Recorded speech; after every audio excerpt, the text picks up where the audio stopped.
Hi friends, welcome to the Seattle Children's Museum Artist and You segment. My name is Mimi and today we are going to do watercolor magic. So what you're going to need for today's project is a set of watercolors, white crayons, a little cup full of water,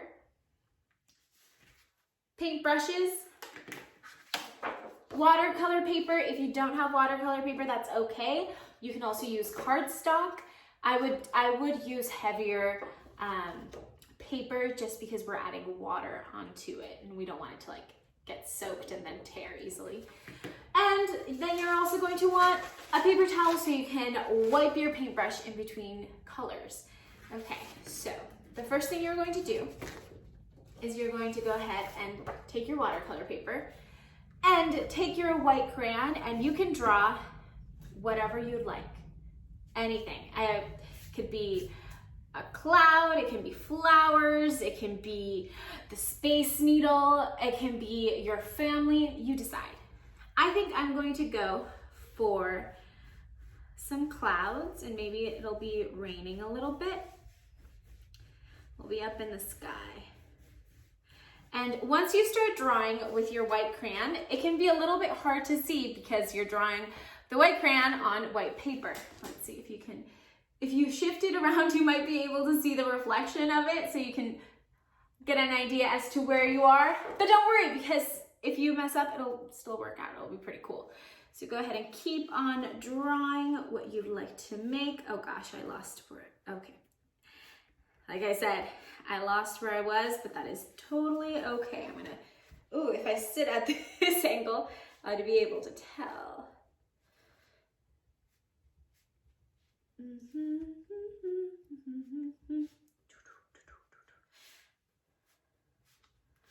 All right, I'll add another one right over here. Okay, I think it's solid. Oops, I just spilt my water. That is okay because I have a backup just in case. That is also why I like to set a piece of paper where I'm working so that, oh gosh, I can make a mess and be totally fine. All right. I am going to need a new piece of paper, new paper towel. I'll be right back.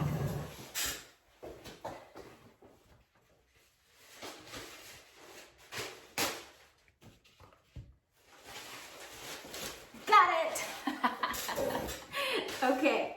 Oh, Lord. Haha. Oh, gosh. I'm about to spill it again. No. Oh.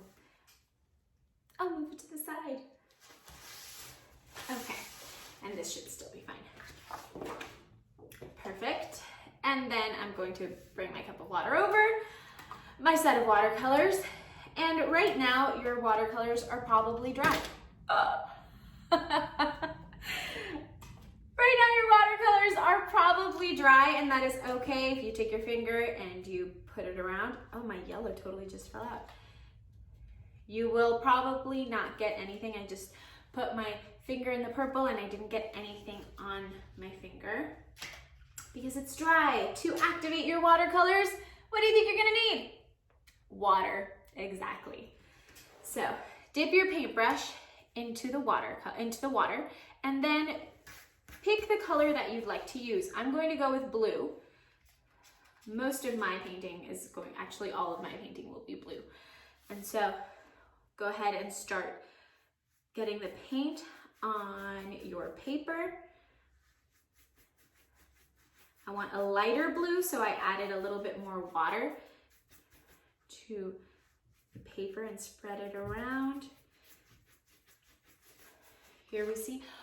What is happening? Can you see what's happening there? Oh, you can start to see some of the crayon appear. Why do you think that's happening? Why do you think the watercolor is not coloring on, not adding color where we used our crayon? Think about that as we're working. Trying to do this as quickly as I can. All right, so the reason that the watercolor doesn't grab on to where we drew with our crayon is because crayons are made out of wax, and the wax is used to seal. So it has sealed off the piece of paper so that we can't actually grab, like the watercolor can't grab onto the paper. It just slides over it.